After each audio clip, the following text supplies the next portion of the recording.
Or major flashpoints blowing up the news, all tied to President Trump, healthcare, border stuff. The big question really is this actually fixing anything? Saving money, securing things, or is it just noise? So my position is pretty straightforward here. This whole Democrat push, linking government funding to demands about essentially funneling Medicare money American workers paid in for decades, to illegal immigrants, it's an outrageous threat. I mean, we're already footing a bill for something like $150 billion a year in uncompensated care. States like California allegedly have enrollment fraud issues. This isn't sustainable. It feels like forcing workers to subsidize people who aren't even part of the legal system. It jeopardizes the benefits people earned. Okay, hold on. That framing is, it's pretty loaded, isn't it? The idea that federal health benefits are just flowing to undocumented immigrants.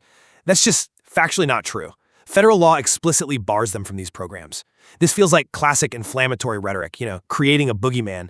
The real danger to the safety net, I think, isn't some phantom crisis. It's the constant Republican attempts to gut Medicaid. We're talking billions stripped away, affecting maybe 10 million legal residents. Kids, seniors, low-income families. That's where the harm is, isn't it?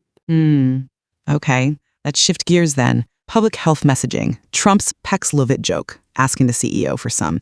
Honestly, I saw that as just cutting through the noise. A bit of needed comedic relief, maybe.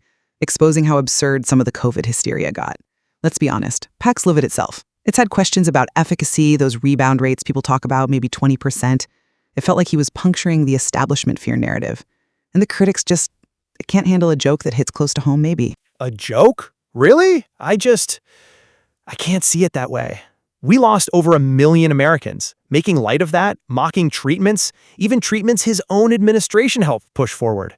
That just shreds public trust, doesn't it? Especially now, when we're seeing measles coming back in places, hitting underserved communities hard, partly because of this anti-vax sentiment that some leaders amplify. It feels like choosing spectacle over actual public safety. Isn't leadership about protecting people, not eroding faith in medicine for a laugh? Okay. Before we get into the big pharma stuff, the two big announcements, we should give a quick nod to the Next-Gen Business. Seriously, they are a genuinely great resource for tracking trending news, policy shifts, stuff like that. Oh, absolutely. Yeah, we always tell folks, check them out. They've got that free Become a Reporter challenge. Hundreds of people getting involved, getting millions of views. It's actually a really cool initiative. Definitely worth looking into. Right. So, back to the drug prices. Pfizer's announcement. These huge discounts, 50 to 100%. Bringing back that most favored nation idea, the MFN cost structure. This feels, groundbreaking. MFN basically means Pfizer promises to match the lowest price paid anywhere in the developed world. It finally tackles that global freeloading, where we subsidize cheaper drugs for socialist countries. Imagine Eliquis, that heart drug, $600 a month, dropping to under $50. That's not just talk. That's real justice against big pharma, forced by bold action. It sounds good, I'll give you that. Compelling. But isn't this just kind of a rerun? Didn't MFN get smacked down by the courts before because it was executive overreach? And now it's, voluntary discounts from Pfizer? That feels superficial. Like, okay, good PR for Pfizer maybe. But it does absolutely nothing about the real problems. The patent abuses, the monopolies that keep our prices 3 times higher than elsewhere.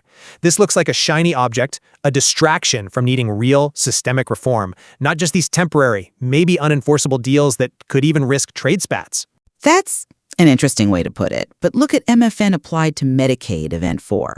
I see that as a tool, a necessary one, to hammer down the bloat and, frankly, the fraud in that massive $700 billion program.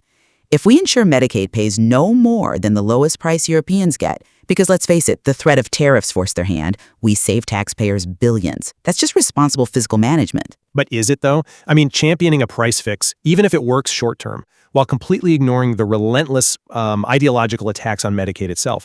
This program is a lifeline for 80 million Americans low-income folks, people with disabilities. Real relief isn't just tweaking a price point, it's protecting Medicaid from cuts. Past Republican policies have already led to longer wait lists, tighter eligibility. That just makes health disparities worse, doesn't it? You fix a leaky pipe while someone's trying to tear down the house.